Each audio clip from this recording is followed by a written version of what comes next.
I'm going to be talking principally about my great-great-grandfather, Thomas Brinkman.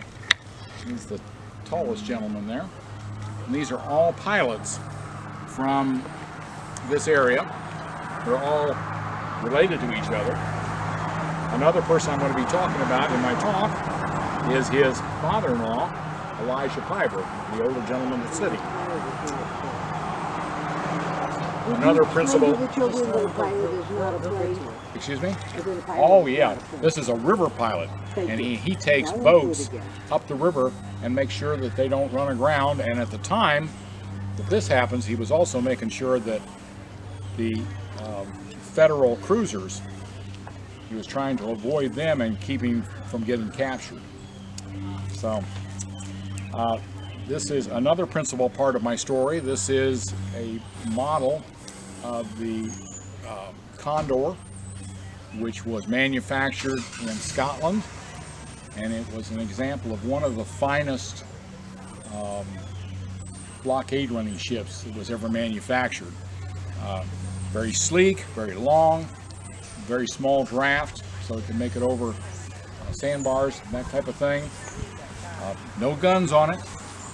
Its job was not to fight its way out of trouble. Its job was to avoid the trouble, to go faster than the other ships, and to be undetected. So it's painted white. It's very low, so that when you look out over the horizon, you can barely see it because it's got such a low silhouette. And this is supposed to be a rendering of its last night. Okay, you can see it's painted the wrong color. It should be white. But it does kind of give you an idea of the stormy night that it went down in. Okay.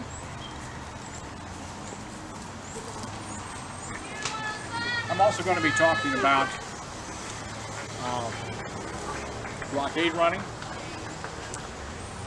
In the when that war of northern aggression started,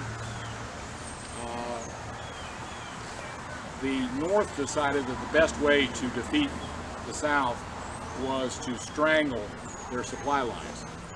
So they had a strategy of blockading our ports so that we couldn't get any ships in, and the South didn't have very good manufacturing, so they needed to trade with the continent in order to supply the war. In the beginning, it wasn't a very good strategy because they had almost no navy. So if you don't have ships, it's hard to blockade ports. But as the war drug on, eventually they got more and more ships, and they started capturing some of ours and putting guns on them and using those. So towards the end of the war, and at the beginning of the war, there would be 1 or 2 ships out here trying to keep us from coming in. At the end of the war, there would be, 10 to 12 ships out here trying to keep ships from coming in. The South strategy was to, one, buy really fast, really hard to detect ships that could slip in and out easily, and they had a supply line where cargo ships would deliver goods to one of 2 Caribbean islands, and then these ships would leave ports like Wilmington, make a quick trip with things like cotton and naval stores and things like that to trade, unload, pick up war materials, bring them back here. And that was a fairly quick trip. If things went right, they could leave here, go, unload, load, be back here in less than a week. So, now, things didn't always go right. Sometimes it was a month. The other thing that I'm going to talk about is a Confederate spy, the most famous Confederate spy, Rose Greenhow. And she was a very handsome lady who had many, many friends in Washington. She could be seen some days on arm of President Buchanan. She had friends among his cabinet. She had friends among Lincoln's cabinet. She knew lots and lots of generals and high-ranking people in the Washington area. And she started a spy ring and fed lots of valuable information back to the South, and was responsible for a number of different victories that the South had. But as she was later found out, she was put under custody, and then she wasn't there too long, and she was released. She made her way to Europe, published a book there about her escapades, and made some money doing that. And when my story starts, she's making her way back from Paris. She's got 2,000 pounds of gold in her satchel, leather satchel that she's wearing around her neck, and she's got papers that she needs to deliver to President Davis, dispatches. So she is on a mission, and she's being accompanied by another spy, a Mr. Holton. Okay, so I like to tell the story in first person. So my name is Thomas Washington Brinkman, and I was brought up right here in this area. My daddy was John Jacob Brinkman, and mother Mary, and Daddy was the lighthouse keeper out on Oak Island. Not that big tall light you see today. It was a much smaller light, and it had another light in front of it that was called a range light. And depending on how you line that up is how the channel was set. Well, and we had a nice house out there, and so I spent all of my youth right there on that beach and in those waters. I had a little skiff, sailing skiff, that I used to be on, seemed like all the time, here on the bay. So I knew these waters backwards and forwards. And as time went by, Daddy taught me everything about the water. I finally started thinking about what I wanted to do when I grew up. And I decided that I'd like to be a river pilot. And why would that be? Well, the river pilots were well-respected people here in town. They always had a little jingle in their pockets, and so they could go to the tavern when they wanted. And the girls seemed to like them. They had some fancy clothes to wear. So it was kind of natural for me to aspire to be a pilot. So at age 14, I apprenticed myself to a Mr. Elijah Piva.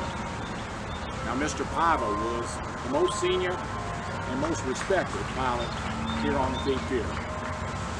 And so I worked for him for years, learning what I needed to know to become a pilot. Well, after a while, I figured out that his piloting skills weren't the only things that Mr. Piva had that I was a little interested in. He had a beautiful daughter. Her name was Marianne. Sometimes they say Mariana. And we started courting. And lo and behold, in April 1861, right over here at Trinity United Methodist Church, the two of us were married. And the service was just over, and we were walking out onto the lawn when news reached us of the firing on Fort Sumter. Well, let me tell you, that was the end of wedding talk. There was no talk in town for the next few months except for the talk of the War of Northern Aggression. And I thought rightly that I should probably sign up and be a part of that. But Mr. Piva, he came to me and he said, Thomas, said, I believe you would serve your country and yourself better if you'd stay here with me and get your pilot's license. said there's going to be a great need for pilots during the war, and I think that would be best. So I took his advice, and 3 years later I got my pilot's license. I was just a provisional license, but it did get me a job. Colonel Lamb sent me orders, and I was to meet the Condor at Halifax, Nova Scotia. They gave me $200 in Confederate script, and I was to make my way up there and bring the Condor back. $200 in Confederate script was more money than I had ever seen piled together at one time, so I was one happy gentleman when I left here. Found a ship heading that way and made my way up there. I get there and I find that I need some place to stay, and I need my board too, and I also found that the clothes that I brought along wasn't quite what a southern boy needed for that kind of weather. So I had to go out and buy myself some more clothes, and I found this cute as it can be Newfoundland puppy that I just had to have. So I bought that puppy, and the nights were long while I was waiting on the Condor. So eventually I was, she need a restroom? No, you can just keep going, sir. We're gonna get going now. Oh, okay. He'll be back for his family. Yeah. Oh, you take care, Bev. It's good seeing you. Yeah, I'm sure not the gal I used to be. In fact, I just said to him, just take me home, please. Okay. Take care. Which one of us is? Everybody. Where was I? Puppy. Oh, yeah. And the nights were long while I was waiting on the Condor, so eventually I had to make my way to the bar, and I drank a bit. Anyway, by the time the Condor showed up, there wasn't much jingle left in my pockets. Anyway, finally the Condor comes in about 2 weeks after I get there, and it's beautiful. I am so thrilled. I mean, it's white, and it's sleek, and I've never seen anything like it. And the captain, Captain Hewitt, who was a great, well-decorated naval captain for the UK, and he and I became good friends very quickly. He was a wonderful gentleman. I love spending time with him. Anyway, the other people on ship that I got a chance to talk to quite a bit were the two spies, Mr. Holcomb and Rose Greenhouse. And I got to understand why Miss Greenhouse was so good at what she did, because she was a lovely woman and a pleasure to be around. So I really enjoyed my time with her. And we finally started down the coast, and we came all the way down unobstructed until we got down around Jacksonville, North Carolina, in that area, and the waters off of there, I think they call that the Crystal Coast now. We laid anchor, and we waited there for the right tides and the right moon, because we want it pretty dark when we come in. We don't want it to be full moon, and a storm was held. Well, all three of those things came together about 4 days after we laid anchor. So we take off, and it is a stormy night. My job is to keep the ship as close as possible to the shore, so that when ships out at sea look, they can't see our silhouette, because the trees on the shore kind of obscure that. We also, as we get closer where we're going, we change coal, and instead of putting out this black smoke, we start putting out white smoke. So that makes it easier.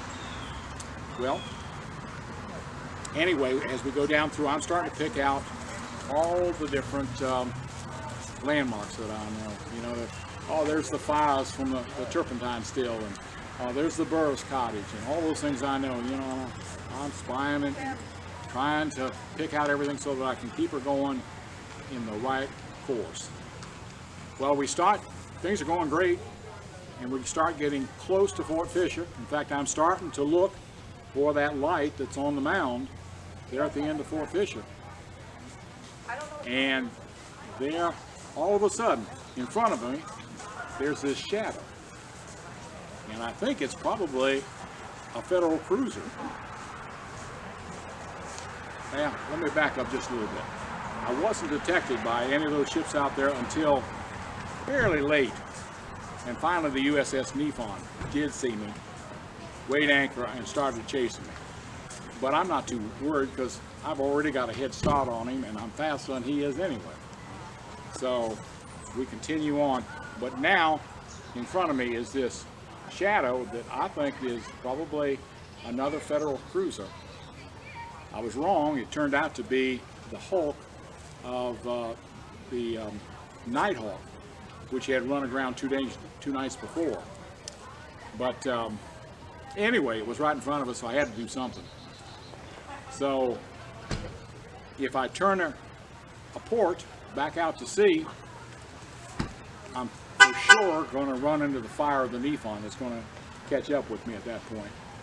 And if I turn her a starboard, I'm probably run a good chance of running into the ground. And here's where history is a little fuzzy. Some accounts say that the Captain Hewitt ordered her a starboard, and some say that I ordered her a starboard. But when the whole thing was over, I was the one that went to jail. But anyway, I ordered her a starboard, and it wasn't but just seconds until we hit hard ground, broke the keel, and now we're in a heck of a fix. The waves are crashing, the wind's blowing, the Niphon is upon us and is firing cannon fire, and it's hitting the water all around us. So we are really, truly scared. Miss Greenhow is beside herself. I mean, she's not even sane. She's so scared. But she goes to the captain and says that she wants to be put ashore right now. And Captain Hewitt argues with her, says, you know, if you'll just wait a little while, said that Fort Fisher will start firing back and will scare off the Niphon, which happened. But it didn't matter. Even when she saw that, she still wanted ashore. And so finally the captain relinquished and put down a small boat, and myself, 2 sailors, my new puppy, and the 2 spies were put into the boat. And we started our way toward shore. But I mean, the waves are crashing, and we didn't get more than 50 yards and were overturned. Well, we all made it ashore except for Miss Greenhow. And she, of course, had that gold around her neck, and she sunk like a rock and drowned. So here I was, 26 years old, my first assignment, brand new sailing ship, sunk, most famous Confederate spy that there was, dead, and I'm still alive and kicking, but at that point I wasn't sure that was good or bad. Well, they took me, put me at Fort Fisher for a little while. I think probably more than anything else just to protect me, because a lot of people had a lot of love for Miss Greenhow. And then later I was sent to